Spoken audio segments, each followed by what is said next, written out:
नमस्कार। रूही शर्मा चैनल में आप सभी का स्वागत है। बहुत दिनों से ठंड की चपेट में आने की वजह से मैं आप लोगों के सामने कहानियाँ प्रस्तुत नहीं कर पा रही हूँ और आवाज़ भी थोड़ी सी डिफरेंट हो गई है। आशा करती हूँ कि आप इससे मेरा काम चला ही लेंगे। तो आज की हमारी कहानी के लेखक हैं प्रेमचंद्र जी, जो दो बहनों के रिश्ते के बारे में बताते हैं। वैसे तो बहनें घर पर एक साथ मिलजुल कर रहती हैं जब उनकी शादी नहीं हुई थी, लेकिन शादी के बाद दोनों बहनें अपने आप को किसी और रूप में देखकर और अपनी बहन को किसी और रूप में देखकर किस प्रकार से रिएक्ट करती है, इसके बारे में ये कहानी है। तो चलिए बिना समय व्यर्थ किए कहानी को शुरू करते हैं। दो बहनें 2 साल बाद एक तीसरे अजीज के घर मिली और खूब रो धोकर खामोश हुई। तो बड़ी बहन रूपा कुमारी ने देखा कि छोटी बहन राम दुलारी सर से पांव तक गहनों से लदी हुई है। कुछ उसका रंग खिल गया, मिजाज में कुछ तमकनत आ गई और बातचीत करने में कुछ ज्यादा मुश्ताक हो गई। बेशकीमती साड़ी और बेलदार उन्नाबी मखमल के जम्पर ने उसके हुस्न को और भी चमका दिया। वहीं राम दुलारी, जो लड़कपन में सर के बाल खोले फूहड़ से इधर उधर खेला करती थी, यह वही है। आखिरी बार रूप कुमारी ने उसे उसकी शादी में देखा था। 2 साल कब्ल तक भी उसकी शक्ल व सूरत में कुछ ज्यादातर तय्युर न हुआ था। लंबी तो हो गई थी, मगर थी उतनी ही दुबली, उतनी ही जर्द रूह व उतनी ही बदतमीज, जरा जरा सी बात पर रूठने वाली। मगर आज तो कुछ और हालत ही है, जैसे कली खिल गई हो। और हुस्न उसने कहाँ छुपा कर रखा था? नहीं, नजरों को धोखा हो रहा है। यह हुस्न नहीं, महज दीदा जेबी है। रेशम, मखमल, सोने की बदौलत नक्शा थोड़े ही बदल जाएगा। फिर भी वो आंखों में समाई जाती है। 50 औरतें जमा है, मगर यह की कोशिश किसी में नहीं। और उसके दिल में हसद का एक शोला सा दहक उठा। कहीं आईना मिलता तो वो जरा अपनी सूरत भी देखती। घर से चलते वक्त उसने अपनी सूरत देखी थी। उसे चमकाने के लिए जितना सैकल कर सकती थी वो किया करती थी, लेकिन अब वो सूरत जैसे याददाश्त में मिट गई। उसकी महज एक धुंधली सी परछाई जहन में है। उसे फिर से देखने के लिए वो बेकरार हो रही है। यूं तो उसके साथ मेकअप के लवाजमात के साथ आईना भी है, लेकिन मजमे में वो आईना देखने या बनाव सिंगार के आदी नहीं। ये औरतें दिल में खुदा जाने क्या समझे। यहाँ कोई आईना तो होगा ही, ड्राइंग रूम में तो जरूर होगा। वो उठकर ड्राइंग रूम में गई और कदे आदम शीशे में अपनी सूरत देखी तो वो एकदम परेशान हो गई। वो ताजगी, वो शुफ्तगी, वो नजर फरेबी है ही नहीं। राम दुलारी आज खुली है और उसे खुले हुए जमाना हो गया, लेकिन इस ख्याल से उसे तस्कीन नहीं हुई। वो राम दुलारी से हेटी बनकर नहीं रह सकती। ये मर्द भी कितने अहमक होते हैं, किसी में असली हुस्न की परख ही नहीं। उन्हें तो जवानी, शोखी और नफासत चाहिए। आंखें रहकर भी अंधे बनते हैं।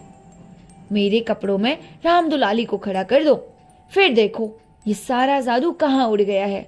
चुड़ैल सी नजर आए, इन अहमकों को कौन समझाए। राम दुलारी के घर वाले तो इतने खुशहाल ना थे। शादी में 2 जोड़े और जेवर आए थे। वो बहुत ही दिल शकीन थे। इमारत का कोई दूसरा सामान ही ना था। उसके ससुर एक रियायत के मुख्तारे आम थे और शौहर कॉलेज में पढ़ता था। इस 2 साल से कैसे हुन बुरस गया। कौन जाने जेवर किसी से मांग कर लाई हो, कपड़े भी 2-4 दिन के लिए मांग लिए हो। उसे ये स्वांग मुबारक रहे। मैं जैसी हूं वैसी ही अच्छी हूं। अपनी हैसियत को बढ़ाकर दिखाने का मर्ज कितना बढ़ता जाता है। घर में रोटियों का ठिकाना नहीं, लेकिन इस तरह बन ठन कर निकलेगी गोया कहीं की राजकुमारी हो। बिसातियों के दर्जों के और बज्जात के तकाजे होंगे, शौहर के घुड़कियां खाएगी, रोएगी, रूठेगी, मगर नुमाइश के जुनून को रोक नहीं सकी। घर वाले भी सोचते होंगे कितनी छिछोरी तबीयत है इसकी, मगर यहां तो बेहयाई पर कमर बांध ली। अरे कोई कितना ही हंसे, बेहया की बया दूर। अब यही सुन सवार है क्या कि जिधर से निकल जाए उधर इसकी खूब तारीफ की जाए।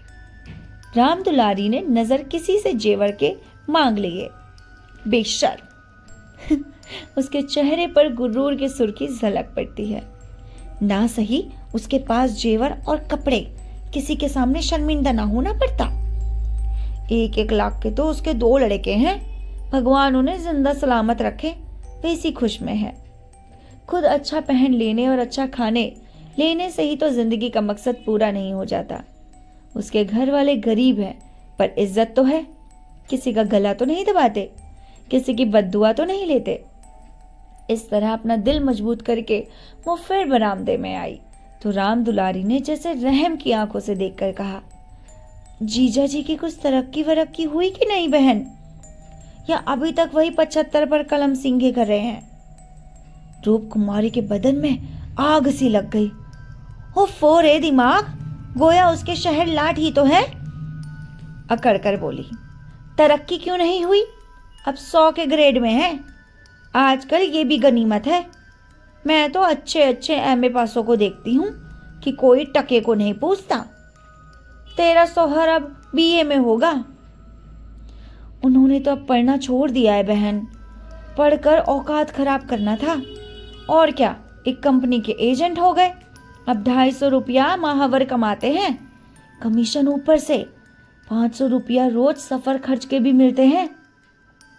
ये समझ लो 500 का औसत पड़ जाता है। 150 रुपया माहवर तो उनकी खाची जाती है खर्च। बहन ऊंचे ओहदे पर हैं तो अच्छी हैसियत भी बनाए रखी, अब लाजिमी है ना, अच्छा पहनना खाना पड़ता है। 350 रुपया बेदाग घर दे देते हैं, उनमें 100 रुपये मुझे मिलते हैं। 250 में घर का खर्च खुशफेली से चलता है। एमए पास करके क्या करते। रूप कुमारी उसे शेख चिल्ली की दास्तान से ज्यादा वक्त नहीं देना चाहती थी, मगर राम दुलारी के लहजे में इतनी सदाकत है कि तहतुश्वर में मुतस्सिर हो रही है और उसके चेहरे पर शफकत शिकस्त की बददमजगी झलक रही है। मगर उसे अपने होशो आवाज को कायम रखना है तो इस असर को दिल से मिटा देना पड़ेगा। उसे जिरहों में अपने दिल को यकीन करा देना पड़ेगा कि इसमें 1/4 से ज्यादा हकीकत नहीं। वहां तक तो वो बर्दाश्त करेगी, इससे ज्यादा कैसे बर्दाश्त कर सकती है। इसके साथ ही उसके दिल में धड़कन भी है। अगर ये रुदात सच निकली तो वो कैसे राम दुलारी को मुंह दिखा सकेगी। उसे अंदेशा है कि कहीं उसकी आंखों से आंसू निकल पड़े। कहां 75 और कहां 500। इतनी रकम जमीर का खून करके भी क्यों ना मिले। फिर भी रूप कुमारी उसकी मुहत्तमिल तो नहीं हो सकती। जमीर की कीमत ज्यादा से ज्यादा 100 रुपये हो सकती है, 500 किसी हालत में नहीं। उसने तखम्मस सुर से अंदाज से पूछा, जब एजेंटी में इतनी तनख्वाह और भत्ते मिलते हैं तो कॉलेज बंद क्यों नहीं हो जाते। हजारों लड़के क्यों अपनी जिंदगी खराब कर रहे हैं। राम दुलारी बहन की खिफ्फत का मजा उठाते हुए बोली, बहन तुम यहाँ गलती कर रहे हो। एमए तो सभी पास हो सकते हैं, मगर एजेंटी करनी किसको आती है। ये खुदादाद मालिका है। कोई जिंदगी भर पढ़ता रहे, मगर जरूरी नहीं कि वो अच्छा एजेंट हो जाए। रुपया पैदा करना दूसरी चीज है और इल्मी फजीलत हासिल करना दूसरी चीज है। अपने माल की खूबी का यकीन पैदा कर देना या जय नशीन कर देना कि इससे अर्जा और देरपा की चीज बाजार में मिल ही नहीं सकती, आसान काम नहीं है। एक से एक ग्राहकों से उनका सभी का पड़ता है।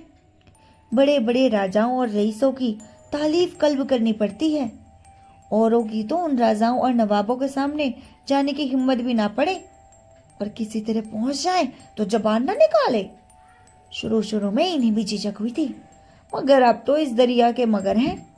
अगले साल तरक्की होने वाली है।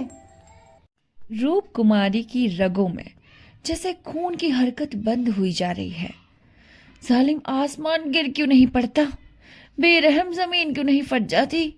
ये कहाँ का इंसाफ है कि रूप कुमारी जो हसीन है, तमीजदार है, किफायत शियार है, अपने शौहर पर जान देती है, बच्चों को ये जान से अजीज समझती है, उसकी हर खस्ता हाली में बसर हो, और ये बदतमीज तरपवर चंचल छोकरी रानी बन जाए। मगर अब भी कुछ उम्मीद बाकी थी। शायद उसकी तस्कीन कल्ब का कोई रास्ता निकल जाए। उसी तमस्खुर के अंदाज से बोली, हाँ, तब तो शायद 1000 मिलने लगे। 1000 तो नहीं, मगर 600 में शुबहा नहीं। कोई आंख का अंधा मालिक बन गया क्या तेरे पति का? व्यापारी आंख के अंधे नहीं होते। जब तुम उन्हें 6000 कमा कर दो तब कहीं 600 मिले। जो सारी दुनिया को चराए उसे क्या बेवकूफ बनाएगा? तमस्खुर से काम चलते ना देखकर रूप कुमारी ने तहरीर शुरू की। मैं तो उसको बहुत मुअज्जब पेशा नहीं समझती। सारे दिन झूठ के तोमार बांधो, ये ठीक विद्या है क्या? राम दुलारी जोर से हंसी। रूप कुमारी उस पर कमिल फतही पाई थी। इस तरह जो जितने वकील बैरिस्टर हैं सभी विद्या विद्या करते हैं। अपने मुवक्किल के फायदे के लिए उन्हें झूठी शहादतें तक बनानी पड़ती हैं। मगर ही वकीलों को हम अपना लीडर कहते हैं। उन्हें अपनी कौमी सभाओं का सदर बनाते हैं। उनकी गाड़ियां खींचते हैं, उन पर फूलों की और जर ओ जवाहर की बरखा करते हैं। आजकल दुनिया पैसा और पैसा कैसे आए ये कोई नहीं देखता। जिसके पास पैसा हो उसकी पूजा होती है। जो बदनसीब है, नाकाबिल है, परस्ती हिम्मत है, जमीर और अल्लफक की दुहाई देकर अपने आंसू पोंछ लेते हैं। वरना जमीर और अलखाक को कौन पूछता है? रूप कुमारी खामोश हो गई। अब यह हकीकत उसकी सारी तल्लिकों के साथ तस्लीम करनी पड़ेगी कि राम दुलारी उससे ज्यादा खुशनसीब है। इससे मुजीर नहीं, तमसुखर या तहरीर से वो अपनी दिल लंगी के इंतजार के सिवा और किसी नतीजे पर नहीं पहुंच पाई। उसी बहाने से राम दुलारी के घर जाकर असलियत की छानबीन करनी पड़ेगी, ये सब सोचने लगी। अगर राम दुलारी वाकई लक्ष्मी का वरदान पा गई है तो अपनी किस्मत ठोकर बैठ जाएगी। समझ ले कि दुनिया में कहीं इंसाफ नहीं, कहीं ईमानदारी की कदर नहीं है। मगर क्या सचमुच इस ख्याल से उसे तस्कीन होगी? यहाँ कौन ईमानदार है? वही जिसे बेईमानी का मौका नहीं है और ना ही इतनी हिम्मत है कि वो मौका पैदा कर ले। उसके शौहर 75 रुपए माहवार कमाते हैं, मगर क्या 10 रुपए ऊपर से मिल जाए तो वो खुश ना होंगे? उनकी ईमानदारी और उसूल परवरी तक उस वक्त तक है जब तक मौका नहीं मिलता। जिस दिन मौका मिला सारी उसूल परवरी धरी की धरी रह जाएगी। और तब तक रूप कुमारी में इतनी अल्लाह की कुव्वत है कि वो अपने शौहर को नाजायज आमदनी से रोक दे। रोकना तो दरकिनार, वो तो जाही खुश होगी। शायद वो अपने शौहर की पीठ भी ठोक दे। अभी उनके दफ्तर से वापसी के वक्त मन मारे बैठी रहती है। तब दरवाजे पर खड़ी हो जाएगी, उनका इंतजार करेगी। जो ही वो घर में आएंगे उनकी जेबों की तलाशी लेगी। आंगन में गाना बजाना हो रहा था। राम दुलारी उमंग के साथ गा रही थी और रूप कुमारी वहीं बरामदे में उदास बैठी हुई थी। ना जाने क्यों उसके सर में दर्द होने लगा था। कोई गाए कोई नाचे, उसे कोई सरोकार नहीं। वो तो बदनसीब है, रोने के लिए पैदा की गई है। 9 बजे रात के मेहमान रुखसत होने लगे। रूप कुमारी भी उठी, यक्का मंगवाने जा रही थी कि राम दुलारी ने कहा, यक्का मंगवा कर क्या करोगी बहन? मुझे लेने के लिए अभी कार आती होगी। 2-4 दिन मेरे यहाँ रहो, फिर चले जाना। मैं जीजा जी को कहला भेजूंगी। रूप कुमारी का आखिरी हरबा भी बेकार हो गया। राम दुलारी के घर जाकर दरियाफ्त हाल की ख्वाहिश यकायक फना हो गई। वो तो अब अपने घर जाएगी और मुंह ढांप कर पड़ रहेगी। इन फटे हालों क्यों किसी के घर जाए? बोली, हाँ अभी तो फुर्सत नहीं है, कभी और दिन आऊंगी। अरे, क्या रात भर भी ना ठहरोगी? नहीं, मेरे सर में जोर का दर्द हो रहा है। अच्छा, बताओ कब आओगी? मैं सवारी भेज दूंगी। खुद कहला भेजूंगी मैं। तुम्हें याद ना रहेगा, साल भर हो गया, भूल कर भी ना याद किया। मैं इसी इंतजार में थी कि दीदी बुलाए तो चलूं। एक ही शहर में रहते हैं, फिर भी इतनी दूर कि साल भर गुजर जाए और मुलाकात ना हो। घर की फिक्रों से फुर्सत ही नहीं मिलती। कई बार इरादा किया कि तुझे बुला भेजूं, मगर मौका ही ना मिला। इतने में राम दुलारी के शौहर मिस्टर गुरु सेवक ने आकर बड़ी साली को सलाम किया। बिल्कुल अंग्रेजी वजह थी, कलाई पर सोने की घड़ी, आंखों पर सुनहरी ऐनक, बिल्कुल अप टू डेट, जैसे कोई ताजा दादर सेवन हो। चेहरे से जहानत, महानत और शराफत बरस रही थी। वो इतना खुशरू और जामाजेब है। रूप कुमारी को इस बात का गुमान भी ना था। दुआ देकर बोली, आज यहाँ ना आती तो तुमसे मुलाकात क्यों होती? गुरु सेवा खर हंसकर बोले, बजा फरमाती है, उल्टी शिकायत कभी आपने बुलाया और मैं ना गया।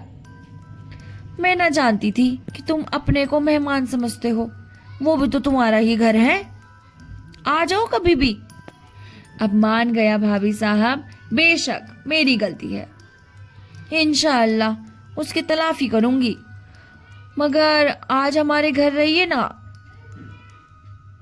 अरे बेगम साहिबा, मैं तो आपसे कह रहा हूं, आज आप हमारे घर चलिए।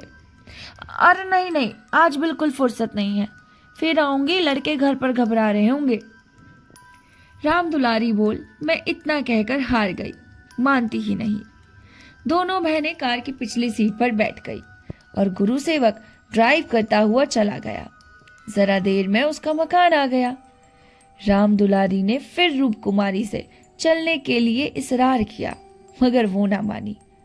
लड़के घबरा रहे होंगे। आखिर राम दुलारी उसे गले मिलकर अंदर चली गई।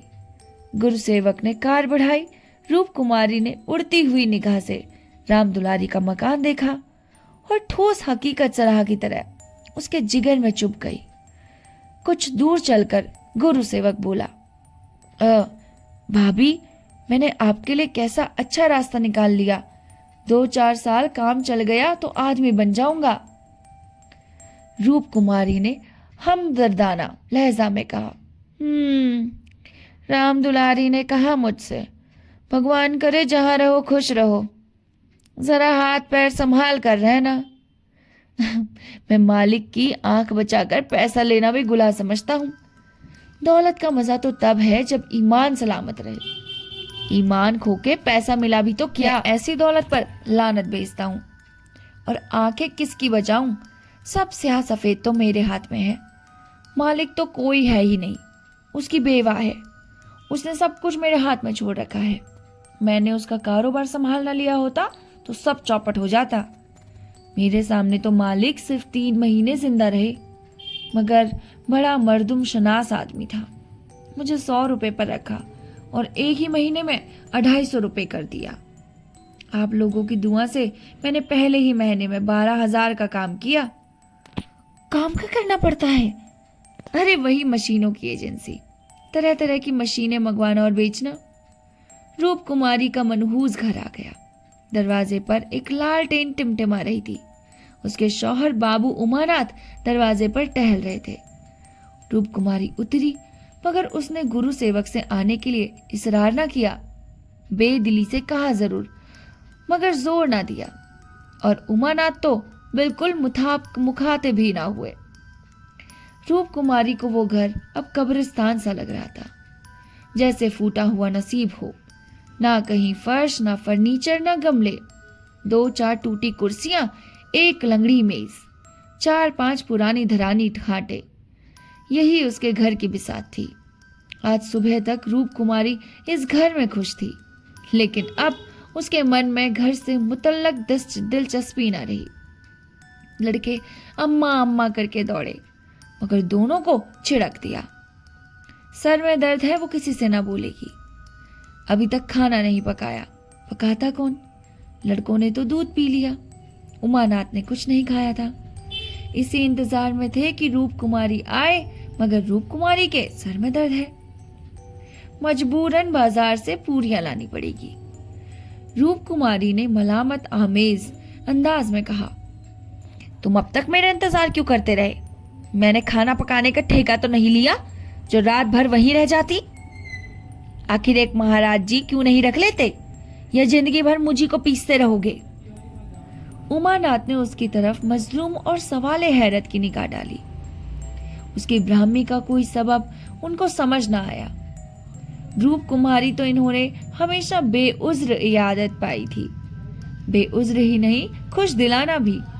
उन्होंने कई बार उसे महाराज जी रख लेने की तजवीब और ख्वाहिश जाहिर की थी, मगर उसने हमेशा यही कहा कि आखिर मैं बैठे बैठे क्या करूंगी, 4-5 रुपए का खर्च बढ़ाने से क्या फायदा, ये रकम तो बची रहेगी और बच्चों के लिए मक्खन आ जाएगा।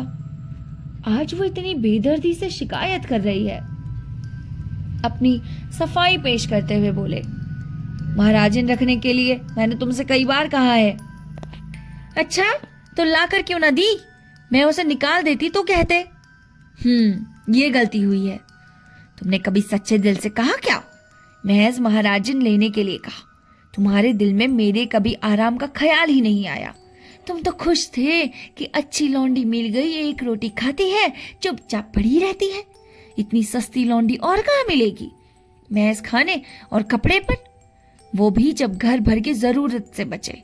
75 रुपया लाकर मेरे हाथ में रख देते हो, और सारी दुनिया का खर्च भी। मेरा दिल ही जानता है मुझे कितनी कितनी कतर बियोंत करनी पड़ती है। क्या पहनूं, क्या ओढ़ूं, तुम्हारे साथ जिंदगी खराब हो गई। वो मर्द ही होते हैं जो बीवियों के लिए आसमान के तारे तोड़ कर लाते हैं। गुरु सेवक को ही देखो, तुमसे कम पढ़ा है, उम्र में तुमसे कहीं छोटा है, 500 रुपए महीना लाता है, और राम दुलारी रानी बनी बैठी पड़ी है। तुम्हारे लिए ये ही 75 बहुत है। रांड मांड में ही खुश।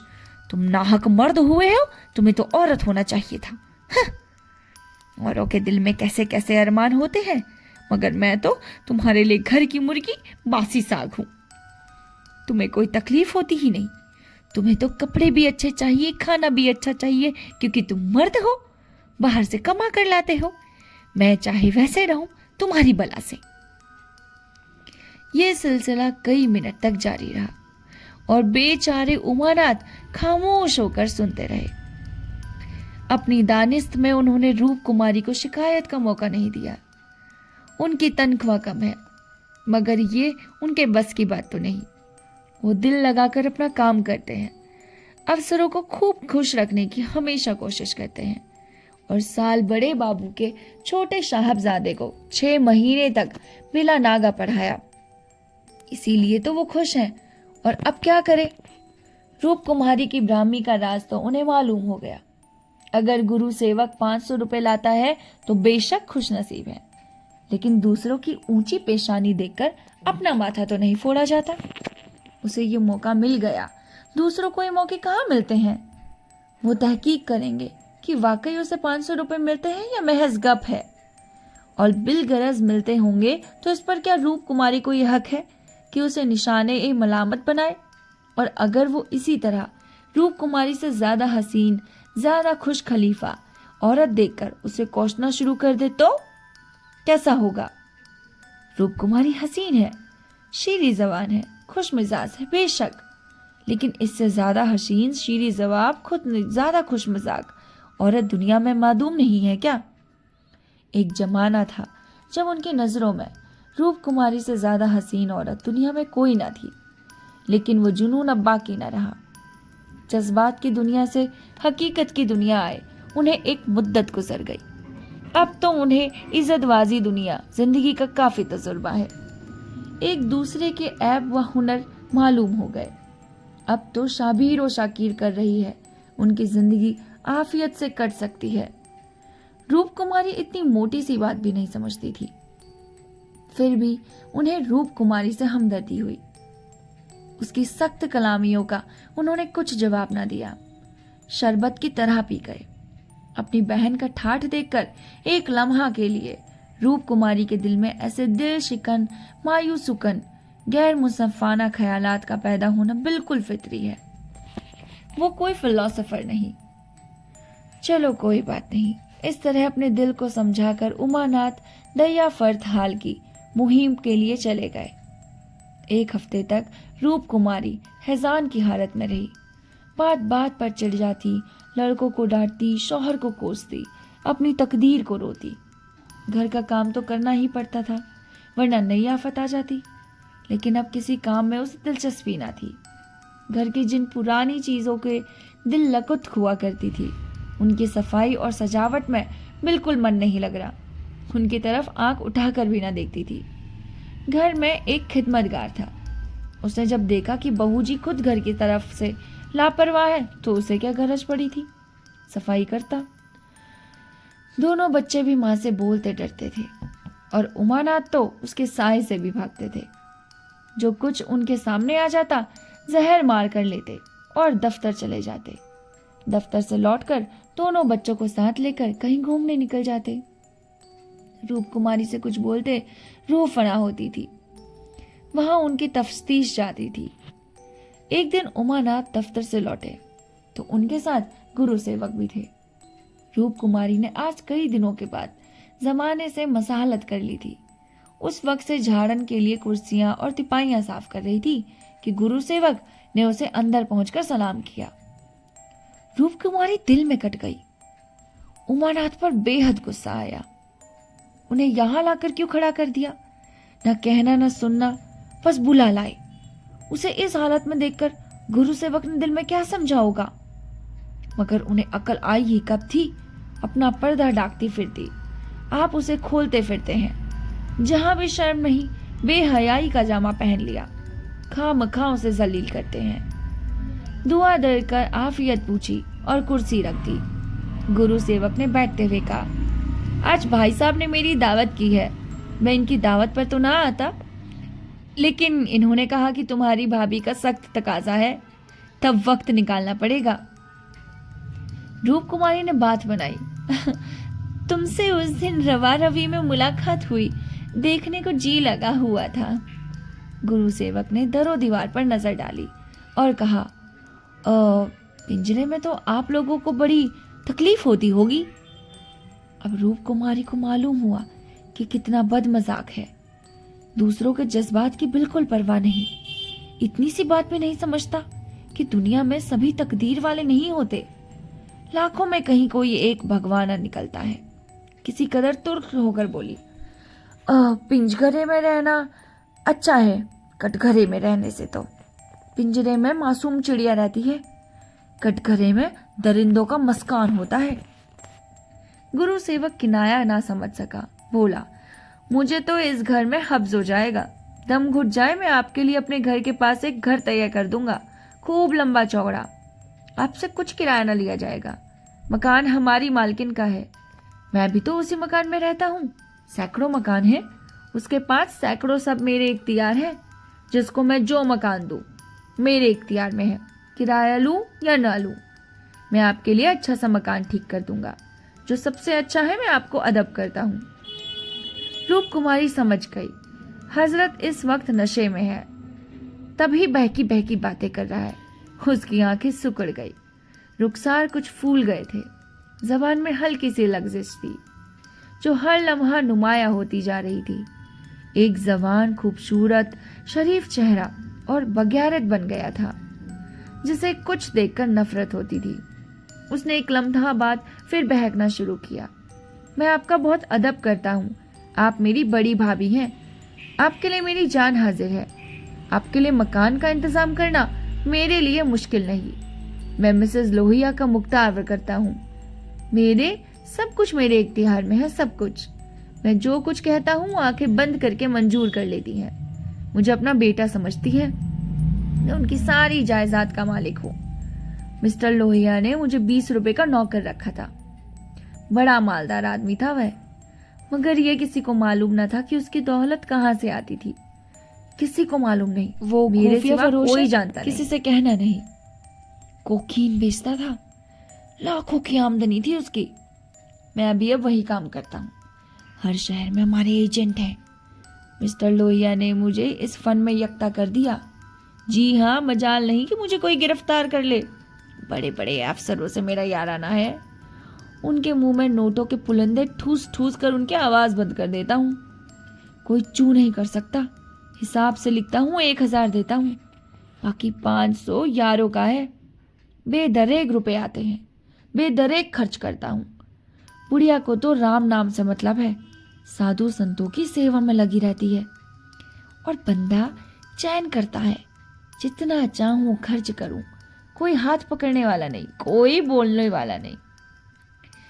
जेब से एक नोटों का बंडल निकालकर, ये आपके कदमों का सदका है, मुझे दुआ दीजिए। जो ईमान और उसूल के उपासक हैं, उन्हें दौलत लात मारती है। दौलत तो उन्हें पकड़ती है जो उसके लिए अपना दीन ईमान सब कुछ निसार करने को तैयार है। मुझे बुरा ना कहिए, जितने दौलतमंद हैं सब लुटेरे हैं, मैं भी उन्हीं में से एक हूं। कल मेरे पास रुपए हो जाए तो मैं एक धर्मशाला बनवा दूं, फिर देखिए मेरी कितनी वाह वाह होती है। कौन पूछता है मुझे दौलत कहां से मिली। एक वकील घंटा भर बहस करके 1,000 सीधा कर लेता है। एक डॉक्टर जरा सा नश्तर लगाकर 500 रुपए मार लेता है। अगर उसकी आमदनी जायज है तो मेरी आमदनी भी जायज है। जी हाँ, जायज है। जरूरतमंदों को लूट कर मालदार हो जाना हमारी सोसाइटी का पुराना दस्तूर है। मैं भी वही करता हूँ जो दूसरे करते हैं। जिंदगी का मकसद है ऐश करना, मैं भी लूटूंगा, ऐश करूंगा, खैरात करूंगा, एक दिन लीडर बन जाऊंगा। कहिए तो गिनवा दूं, यहाँ कितने लोग जुआ खेलकर करोड़पति हो गए, कितनी औरतों का बाजार लगाकर करोड़पति हो गए। उमानाथ ने आगे कहा, मिस्टर गुरु सेवक क्या कर रहे हो, चलो चाय पी लो, ठंडी हो रही है। गुरु सेवक उठा, पैर लड़खड़ाए जमीन पर गिर गया, फिर संभल कर उठा, झूमता झामता ठोकरे खाता बाहर चला गया। रूप कुमारी ने आजादी की सांस ली। बैठे बैठे उसका दम घुट रहा था। कमरे की हवा जैसे कुछ भारी हो गई थी। जो तरकीबें कई दिन से अच्छे अच्छे दिल आवेज भर रूप भर उसके सामने आ रही थी, आज उनकी असली मकरू घिनावनी सूरत सामने आ गई। जिस सादगी, खुलूस और इसार की फिजा में अब तक जिंदगी गुजर रही थी, उसमें हरामकारी और आबला फरेबी का गुजरना था। इन दामों में वो दुनिया की सारी दौलत और सारे ऐश भी खरीदने को आमदाना हो सकती थी। अब वो राम दुलारी की तकदीर और अपनी तकदीर का बदला ना करेगी। वो अपने हाल में खुश है। राम दुलारी पर उसे रहम आया, जो नुमूद व नुमाइश के लिए अपनी जमीन पर खून कर रही है। मगर एक ही लम्हे में गुरु सेवक की तरफ से उसका नर्म दिल पड़ गया। जिस सोसाइटी में दौलत पूजती है, जहां इंसान की कीमत उसके बैंक अकाउंट और शान और शौकत से आकी जाती है, जहां कदम कदम पर तकरीबों का जाल बिछा हुआ है और सोसाइटी का निजाम इतना बेढंग है कि इंसान की हद, गजब और फिरोमाइगी के जज्बात को उकसाता है, वहां गुरु सेवक अगर रौ में बह जाए तो ताजुब का मुकाम नहीं। उस वक्त उमानाथ ने आकर कहा, यहाँ बैठा बैठा क्या बक रहा था। मैं तो उसे रुखसत कर दिया। जी डरता था कहीं उसके पीछे पुलिस न लगी हो, कहीं मैं नाकर्दा गुनाह में न पकड़ा जाऊं। रूप कुमारी ने उसकी तरफ माजरत ख्वाजा नजर से देखकर कहा, हाँ वही अपनी खुफिया फरोशी का जिक्र कर रहा था। मुझे भी मिसेस लोहिया से मिलने की दावत दे गया है, शायद कोई अच्छी जगह मिल जाए। अरे जी नहीं, आप क्लर्की किए जाइए, इसी में आपकी खैरियत है। मगर क्लर्की में ऐश कहाँ, क्यों ना साल भर की रुखसत लेकर जरा उधर का भी लुफ्त उठाऊं। अरे मुझे अब वो हवस नहीं रही। मैं तुमसे आकर ये किस्सा कहता तो तुम्हें यकीन ना होता। हाँ, यकीन तो ना आता। मैं तो ऐसा कयास भी ना कर सकती थी। अपने फायदे के लिए कोई आदमी दुनिया को जहर खिला सकता है। मुझे तो सारा किस्सा मालूम हो गया था। मैंने उसे खूब शराब पिला दी और नशे में बहकने लगा। सब कुछ खुद कबूल करेगा। ललचाई तो तुम्हारी तबीयत भी थी। हाँ, ललचाई तो है, मगर ऐब करने के लिए जिस हुनर की जरूरत है वो कहाँ से लाऊंगा। अरे ईश्वर ना करे वो हुनर तुम में आए। मुझे तो उस बेचारे पर तरस आता है। मालूम नहीं रास्ते में उस पर क्या गुजर रही है। अरे नहीं, वो तो अपनी कार पर थे। रूप कुमारी 1 मिनट तक जमीन की तरफ देखती रही, फिर बोली, तुम मुझे दुलारी के घर पहुंचा दो अभी, शायद मैं उसकी मदद कर सकूं। जिस बाग की वो सैर कर रही है उसी के चारों तरफ दरिंदे घात लगाए हैं, शायद मैं उसे बचा सकूं। और ये कहानी यहीं पर ही खत्म हो जाती है। दो बहनों के बीच का प्यार कब एक बहन की तरक्की देखकर झुलस उठे, क्या पता। फिर उसके बाद जब उसे पता चला कि उसकी बहन कितनी बेचारी परेशानी में है, शायद ये नमक हरामी उसे एक दिन समझ में आ जाए, तो वो सुनकर भी उसका दिल कांप उठा। आपको ये कहानी कैसी लगी हमें लिखकर जरूर बताएं। मिलते हैं आपसे नेक्स्ट कहानी के साथ, तब तक के लिए नमस्कार। अपना